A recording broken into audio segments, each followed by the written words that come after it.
Bonjour à tous et bienvenue dans votre mensuel Ose entreprendre. Ce soir, avec mon équipe de chroniqueurs, nous allons recevoir Marion Pajot. Marion Pajot qui a une jeune créatrice avec un projet innovant dans quelques instants.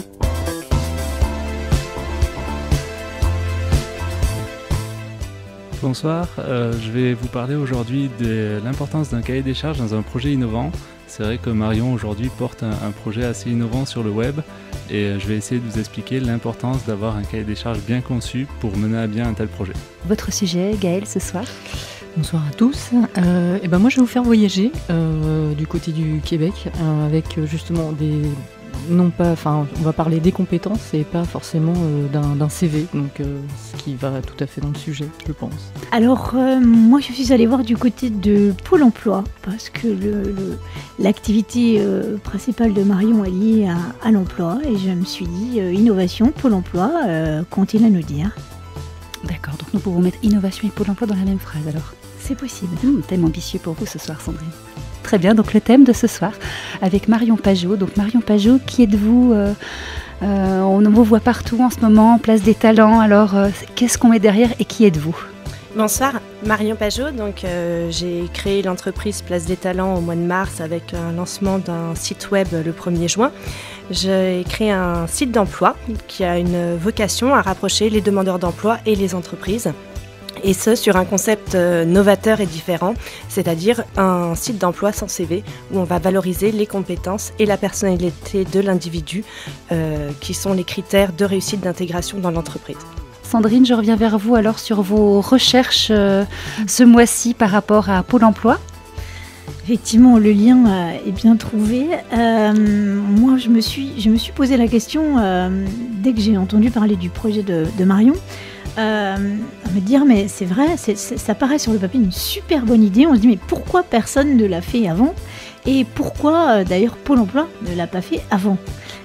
Donc je me suis dit je vais aller regarder sur Pôle emploi, je vais aller les interroger pour savoir si effectivement Pôle emploi et innovation ça rime ou c'est antinomique.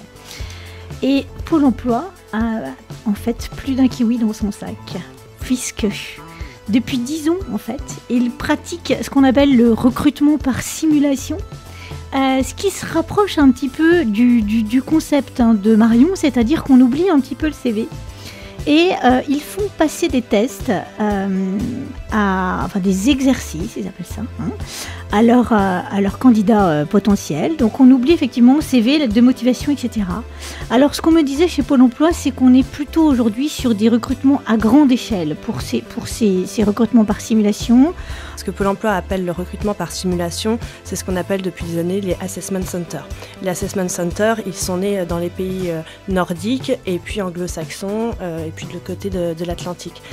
On vous a parlé d'IKEA, je rebondis parce qu'ils font partie des gens qui ont, des entreprises qui ont vraiment beaucoup d'avance et qui ont compris qu'aujourd'hui, il fallait s'intéresser aux compétences à la fois techniques et à la fois au comportement de l'individu pour le valoriser et pour faire en sorte qu'il trouve sa place dans l'entreprise. Les assessment centers ont de nombreux points positifs que vous avez notés. Après, la position de Place des Talents, c'est de créer comme un assessment center à toute échelle. Les assessment centers, on les met en place quand on a 100, 200 recrutements, puisque on met en place des tests spécifiques par poste, par secteur d'activité, par compétence, alors que Place des Talents propose une démarche beaucoup plus générique, c'est-à-dire adressée à tout type de candidats, alors demandeurs d'emploi ou en mobilité, parce qu'on parle souvent des demandeurs d'emploi, mais il faut savoir qu'il y a près d'un Français sur 3 qui aujourd'hui serait prêt à partir sur un autre poste ou dans une autre entreprise. Donc il y a tous ces gens-là qui sont en poste, mais ouverts vers d'autres opportunités auxquelles il faut penser dans la mise en place d'un tel projet. Et puis les entreprises, PME et groupes qui n'ont pas forcément ni l'envie ni le réflexe d'aller créer des méthodes assessment center.